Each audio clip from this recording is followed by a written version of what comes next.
not doing schoolboy era stuff.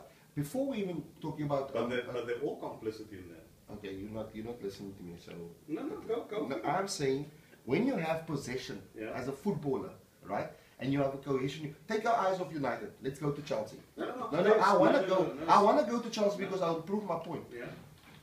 John Terry and Zuma, right? Then they've got Matic playing in the defensive midfielder, right?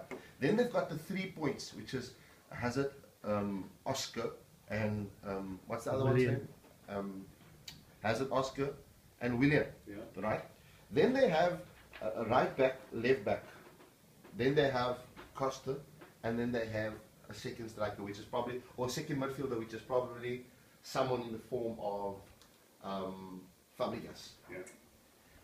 When they are on attack, right, they attack as a unit because John Terry and Zulu or Zuma gives them a confidence to attack. To attack.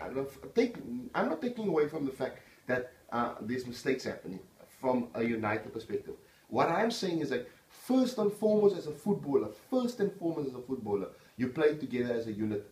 And that, unfortunately, coming from a goalkeeper, unfortunately, a defender and a goalkeeper has chosen to play in that position, and with that comes the measure of responsibility of the pressure that comes with it. If you can't handle the pressure of having that, then you shouldn't be playing there. So I'm saying the defenders are not giving the confidence in terms of possession football. Now, did Falco miss a goal? Did the midfielders mess up? Yes, I agree. That's a different topic. I'm talking about giving the team the confidence to move from the back as a unit, and then at the same time holding on to possession. You look at the Evans with 10 meters apart from me, and the ball drops on his head, and the guy gets the ball. That to me is childish and schoolboy. That's considered, but I can say the converse of what you're saying is true.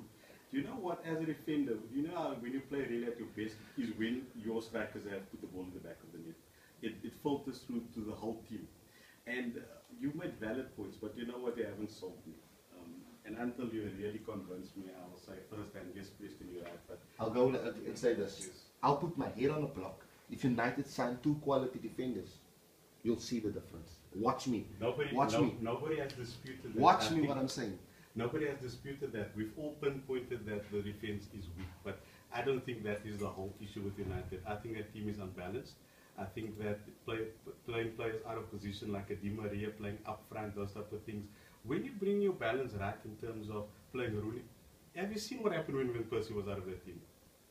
The team looked much more balanced in terms of what was happening up front, even in your midfield. I think get that right, then we talk again. But I'm not totally convinced with regards to that. But let's go quickly to today's fixtures, if I can, Presty.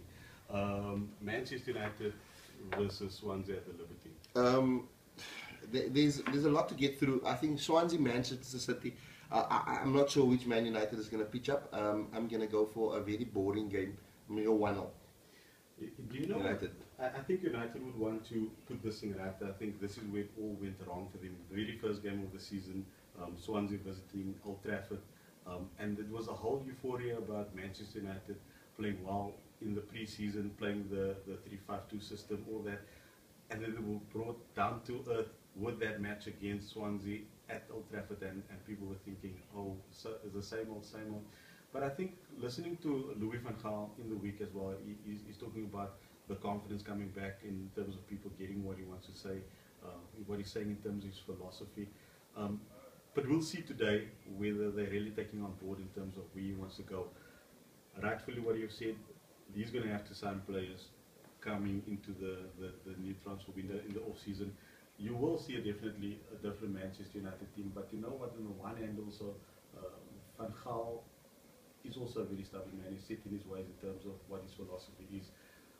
One thing I've said in the past is you can go 2 ways with guys like that. You can either totally disregard him, or you can believe in guys that believe in himself. And being a Manchester United supporter, I have to believe in where he is going. But it's interesting times for Manchester United supporters. I think get used to having a bumpy ride before it gets better, because we've been spoiled over the years. Crystal Palace versus Arsenal. I'm going to go for Arsenal win. Arsenal team is doing well. Before we go to conclude the features as well, and I think it's always important to say this.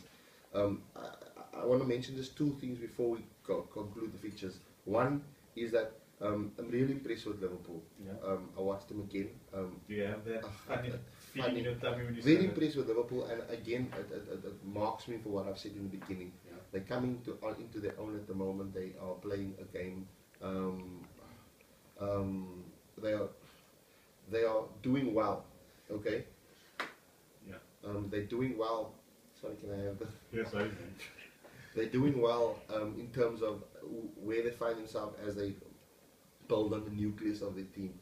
And then the other thing also want to mention is we've got to start taking Southampton serious in terms of where they are. Everyone was like, yeah, they're going to fall off the bandwagon, and probably they won't be in the top four but by the standard, I think they've done extremely well in terms of keeping themselves up there for as long as they have. There's 3 months left of the season. The one thing we were right, I think that Southampton coach is very shrewd. Even now in the transfer window, he bought an attacking midfielder, maybe a bit of unknown quantity to others, but he's very shrewd in how he goes about buying the type of players for his philosophy, the way he wants to set up the team. So I'm looking forward. I can't even pronounce this guy's name. It's one of those Eastern Bloc country names there, but I'm going to keep a lookout for that new signing. Chelsea, do I just put in there 2-0 Yeah, plus? I think they go 2-0 plus for Chelsea. Yeah. And then Aston Villa, Stoke City. I'm going to go for Stoke City win. But Aston Villa with the new manager, what do you think? I'm still going to go Stoke City. The players still the same. I didn't think Lambert was a bad coach. Yeah. So I'm going to go with the Stoke City. West Brom, Sunderland. I'm going to go with the West Brom. No man, that's draw written all over there. That's a draw, King Sunderland. That looks like a 1-0 draw. I'm going to go West Brom. Darren Fletcher is going to pull the business there for him. Hull City versus Queen's Park Rangers. No longer my team, Queen's Park.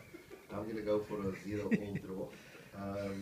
Then Manchester City versus Newcastle United. That's a very interesting picture. That's a big one. Yeah.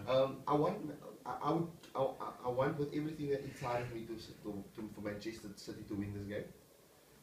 Yes, it might sound very weird, but I'm gonna go for Man City win. And the reason I'm going for a Man City win is I need Man City to keep the pressure on Chelsea. Yes. So that United's not gonna win the league. Yeah. We're getting to the very interesting battle.